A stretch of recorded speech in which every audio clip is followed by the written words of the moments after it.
அந்த நாகத்தை பார்க்கவும் அசோகமித்திரன் சற்று படபடப்பிற்கு ஆளானார்.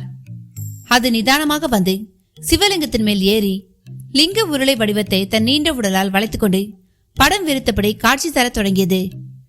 இப்படி ஒரு காட்சியை நிறைய கேலண்டர்களில் பார்த்திருக்கும் அசோகமித்திரன் அப்பொழுது அக்காட்சியை நேரில் பார்த்தபொழுது அவரிடம் இனம் புரியாத பல உணர்வுகளின் அலைமோதல்கள். வானில் கிரகணம் முழுமையை நெருங்கிக் கொண்டிருந்தது. நிசப்தம் என்றால் அப்படி ஒரு நிசப்தம். எதனாலோ அதுவரை சில்லென்று வீசிக்கொண்டிருந்த காற்றிடமும் வீச்சல் இல்லை. சர்பம் லிங்கத்தை வளைத்து நிற்கும் காட்சியை பார்த்து சந்நியாசி பரவசத்துடன் வணங்கினார். வணங்கியபடியே அசோகமித்திரனை பார்க்கவும் அவரும் வணங்கினார். அதெல்லாம் கூட ஆச்சரியம்தான். என்ன நண்பர்களே, முழு கதையும் கேட்கணுமா? கதைக்கான லிங்க் நான் டிஸ்கிரிப்ஷன் பாக்ஸ் இல்லைனா கமெண்ட் பாக்ஸ்ல மென்ஷன் பண்றேன். அதை கிளிக் பண்ணி முழு கதையை கேளுங்க.